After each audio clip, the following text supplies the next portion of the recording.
నమస్కారం. ఈ షాబాద్ దగ్గర దైవాలగూడ గ్రామం ఉంది కదా, రాజనవుడు 6 చంపాడు. వాడు ఇప్పుడు ఆల్రెడీ చచ్చిపోయాడా బతుకున్నాడు అన్నది ఎవరికి తెలియదు. ఐఆమ్ షూర్ ఖచ్చితంగా వాడైతే పోలీసులు దొరకడు. దొరికితే ఖచ్చితంగా వాడిని ఎన్కౌంటర్ చేస్తారు. ఈలోపు వాడే వాళ్ళ నాన్నకు ఫోన్ చేసి చెప్పలేదు, అరుణ్ కుమార్కి నేను చచ్చిపోతాను ఏం కూడా అడగడ ఆత్మహత్య చేసుకొని కనిపిస్తాడు.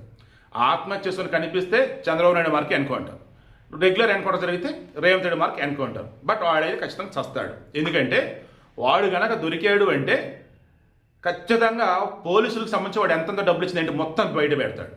ఆల్రెడీ ఎస్ఐని ఇద్దరిని సస్పెండ్ చేశారు. ఆ ఊరోళ్ళు చెబుతున్నది ఏంటంటే పోలీసులు వాడి దగ్గర 20 లక్షల రూపాయల డబ్బు తీసుకొని పోక్సో కేసులో బెయిల్ వచ్చే విధంగా పిచ్చి పిచ్చి సెక్షన్లు పెట్టారు, చిన్న చిన్న సెక్షన్లు పెట్టారు. దానివల్ల వాడు యాంటిసిపేటర్ బెయిల్ తీసుకొని తిరుగు ఎవరు కనపడకుండా వెళ్ళిపోయాడు. అదుని కోసం చూశాడు, వచ్చి చంపాడు. వాస్తవానికి వాడు వస్తాడు చంపుతాడని చెప్పేసి ఊర్లో వాళ్ళంతా భయపడుతూనే ఉన్నారు. ఆడపిల్ల కంప్లైంట్ ఇచ్చిన వాళ్ళు భయపడుతూనే ఉన్నారు. అయినా కానీ పోలీసులు పట్టించుకోలేదు, రక్షణ ఇవ్వలేదు అన్నారు. దారుణమైన పోలీసు వైఫల్యం కనిపిస్తుంది. అయితే ఇక్కడ ఆ ఊరు చేసిన అతి పెద్ద తప్పు ఏంటంటే ఈరోజు 6 చనిపోయిన తర్వాత 12 కిలోమీటర్ల దాదాపు ట్రాఫిక్ జామ్ అయ్యేలా ధర్నా చేశారు. పోలీసు సస్పెండ్ చేయించారు. అదేదో వాడు యాంటిసిపేటరీ బెయిల్ మీద తిరుగుతున్నాడు బయట అని తెలిసినప్పుడు అదే ఊర్లో జనాలు రోడ్డు మీదకి వచ్చి ధర్నా చేస్తుంటే వాడిని అరెస్ట్ చేసి లోపల వేసేవాళ్ళు. ఈ 6 బతికేవాళ్ళు. భార్య 2 పిల్లలు వచ్చేసి పుట్టింటికి వెళ్ళిపోయేవాళ్ళు. ఈ మైనర్ బాలిక ఇంకో సిస్టర్ ఉందంట, ఆమె పాపం మెంటల్లీ హ్యాండిక్యాప్డ్ అంట పాపం. ఇప్పుడు ఆమెని గవర్నమెంట్ ఎక్కడో హౌస్లో ఎక్కడో హెల్ప్ చేయబోతున్నారు. 5 లక్షలు ఇమీడియట్గా సాయం అన్నట్టు. అండ్ ఆ బాలిక పర్యవేక్షణ అంతా కూడా ఈ గవర్నమెంట్ వాళ్ళు తీసుకోవాలంటే ఏదో చెప్పున్నారు.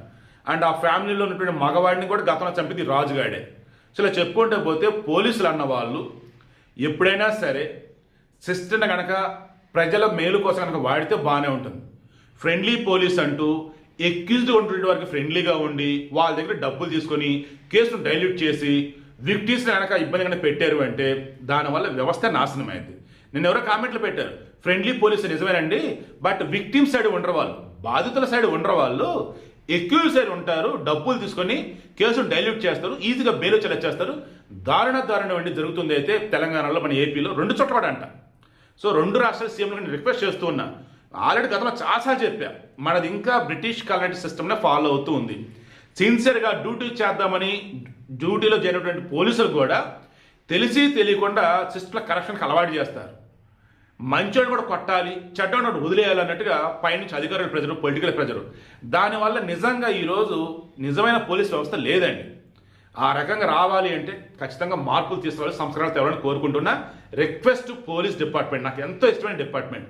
ఇక్కడి నుంచి అయినా కానీ మీరు ఎక్యూజ్ని కాపాడితే కాపాడారు, తక్కువ శిక్షణ పడేలాగా సెక్షన్స్ పెడితే పెట్టారు. విక్టిమ్స్ని మాత్రం బలి చేయకండి. It's my sincere request.